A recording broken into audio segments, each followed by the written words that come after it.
यदि आप चाह रहे हैं कि आपके ईपीएफ की राशि एक ही बार में समूची राशि निकासी कर लें, ईपीएफ की आपकी राशि कटौती 1800 रुपया सरकार आपके खाते में 550 रुपया जमा करती है और पेंशन मद के रूप में 1250 रुपये जमा होते हैं अगर आप तीनों ही मद की राशि एक ही बार में चाह रहे हैं कि निकासी कर लें, तो आपको टीडीएस के रूप में 10% की दर से आपको टीडीएस के रूप में ईपीएफओ को टैक्स देना पड़ेगा। आप देख रहे हैं कि 1,17,500 का 11 रुपये सेटल हुआ है और टीडीएस के रूप में 15,057, माफ़ कीजिएगा 15,057 रुपये कटौती हुई है। और यह 25 सितंबर 2024 को यह ऐसा कटौती हुई है। एक शिक्षक बंधु के द्वारा ऐसी राशि की कटौती हुई है।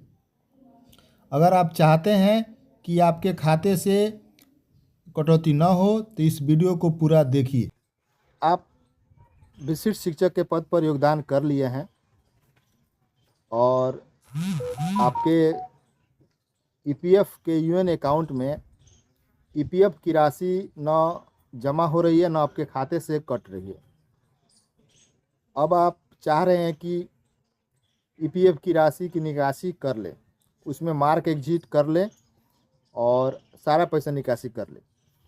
हमने कई वीडियो भी बनाया हुआ है कि मार्क एग्जिट कैसे करें ईपीएफ यूएनओ से, तभी जाकर के आपकी जो कुल राशि है 3 मद में राशि है ईपीएफ जो आपका 1800 रुपये जमा होता है। सरकार जो 1800 रुपये जमा करती है ईपीएफ को देती है, वो 2 भागों में बढ़ जाता है। एक हो जाता है 550 रुपये में, वो ईपीएफ में ही आकर जुड़ता है आपके 1800 रुपये में, और एक हो जाता है 1250 जो ईपीएस में जमा होता है, पेंशन फंड में जमा होता है। जब आप एग्जिट कीजिएगा तो आपको जो है सभी राशियां प्राप्त हो जाएगी। लेकिन यदि आप सभी राशियों को एक साथ निकासी करना चाह रहे हैं तो आपको 10% टैक्स देना पड़ेगा।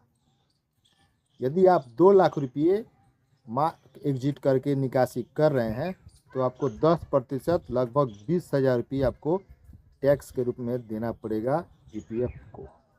नमस्कार, मैं हूं शंभुनाथ महतो और आप देख रहे हैं हमारे यूट्यूब चैनल शंभुनाथ ब्लॉग्स। यदि आप हमें फेसबुक पर देख रहे हैं तो हमारे चैनलवा को, हमारे पेज को, प्रोफाइल को फॉलो कीजिए, फ्रेंड रिक्वेस्ट भेजिए। यदि आप हमें यूट्यूब पर देख रहे हैं तो हमारे चैनल को सब्सक्राइब कीजिए। तो हम आपको यह जानकारी दे रहे हैं, पहले वीडियो में अपने को जानकारी दिए हमने कि यदि आप ईपीएफ से सारा पैसा निकासी तभी हो सकता है जब आप मार्क एग्जिट कीजिएगा। लेकिन जब आप सारा पैसा को, यदि 1800 की दर से आपका 52 कटौती हुई है, 4 साल 4 महीने में 52 कटौती हुई है आपके खाते से 1800 रुपये करके, और विभाग द्वारा भी 1800 रुपये करके जमा किया गया है, ईपीएफओ को दिया गया है 52 किस्त में, लगभग 2 लाख से ऊपर रुपये हो रहा है। यदि आप पैसे निकासी बीच में नहीं किए हैं तब, यदि आप मार्क एग्जिट कर रहे हैं और सभी पैसों को निकासी कर रहे हैं तो आपको 10% की दर से टीडीएस की कटौती होगी, टैक्स देना पड़ेगा ईपीएफओ को। अब इस टैक्स से आप कैसे बच सकते हैं, आपको प्रूफ के रूप में भी दिखा देंगे कि जो टैक्स की कटौती हुई है वह आपको दिखाएंगे आपको वीडियो में आगे। उससे पहले आपको उपाय बताते हैं कि कैसे आप इस टैक्स से बच सकते हैं। तो टैक्स से बचने के लिए आपको हमारे चैनल को सब्सक्राइब करना है।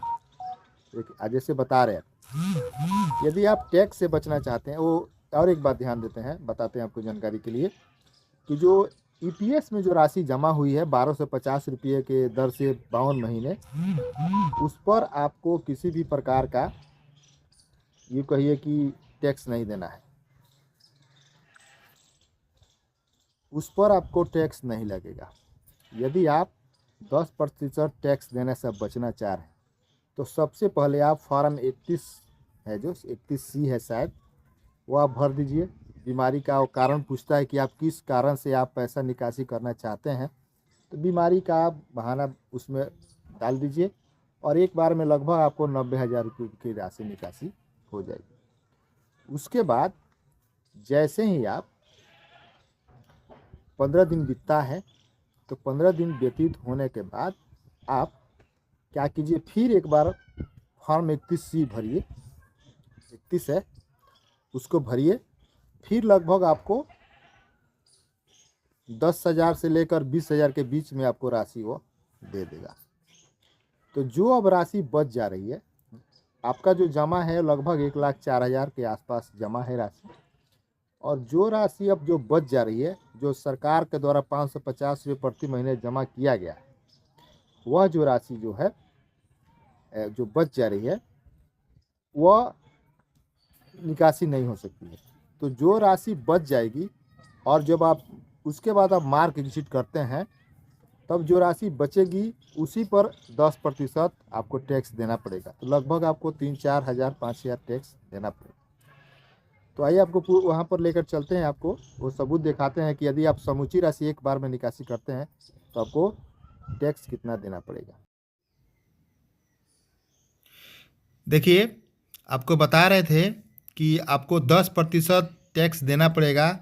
एक शिक्षक बंधु के द्वारा मार्क एग्जिट करने के उपरांत या उनके द्वारा फॉर्म 19 भरा गया है, और ये मुजफ्फरपुर ऑफिस से निकासी हुई है। 1,17,511 रुपये लिखा हुआ है। योर ऑनलाइन क्लेम फॉर्म 19 जो सब कोड लिखा हुआ है is settle for ₹1,17,511 after TDS ₹15,057। देखिए, 15,057 रुपये की TDS की कटौती हुई है। उसके बाद 1,17,511 रुपये उनके खाते में लिखा हुआ क्या है, on 25/9/2024 and will be credit with in 3 working days in bank account ending with इतना है खाता संख्या।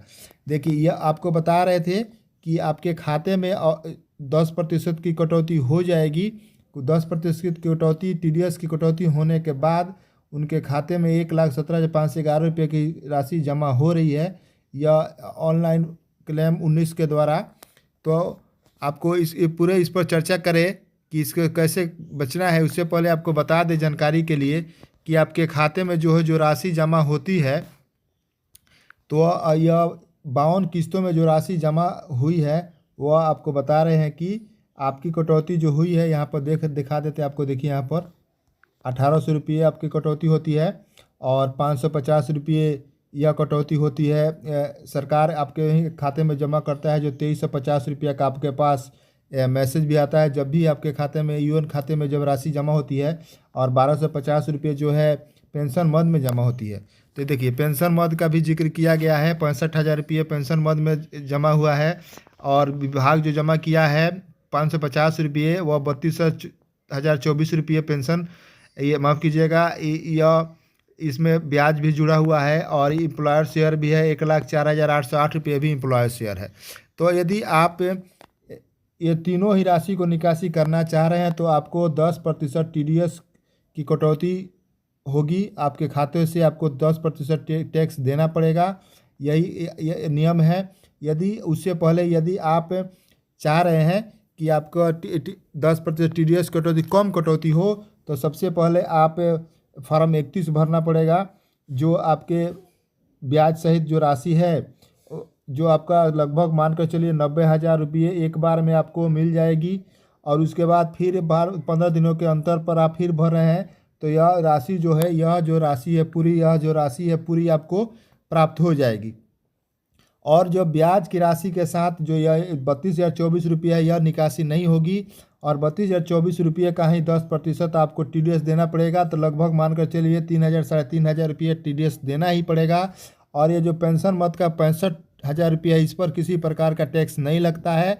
तो आप इस प्रकार से आप बच सकते हैं। जैसे आपको यहाँ पर दिखाते हैं, आपको ये बंधु द्वारा जो पूरी राशि, या ऐसे शिक्षक बंधु का है जो BPSC TRE 1 में या TRE 2 में हो गए हैं, और उन्होंने सेटल किया हुआ है, क्योंकि उन्हें तो NPS की कटौती हो रही है, और NPS की कटौती हो रही है, तो उन्होंने समूचे राशि को जानकारी के अभाव में समूचे राशि को एक बार में ही निकालने का प्रयास किया है, मार्क एग्जिट करके, जिस कारण से उन्हें TDS के रूप में 15,057 रुपये कटौती हुई है, और उनके खाते में 1,17,511 रुपये ही जमा आ पाया है। यह 25 सितंबर 2024 की बात है। ऐसा अगर आप को हमारा यह वीडियो अच्छा लगा हो तो इसे दोस्तों बंधुओं में ज़रूर शेयर कीजिए ताकि वह भी टीडीएस कटौती से बच सके। धन्यवाद।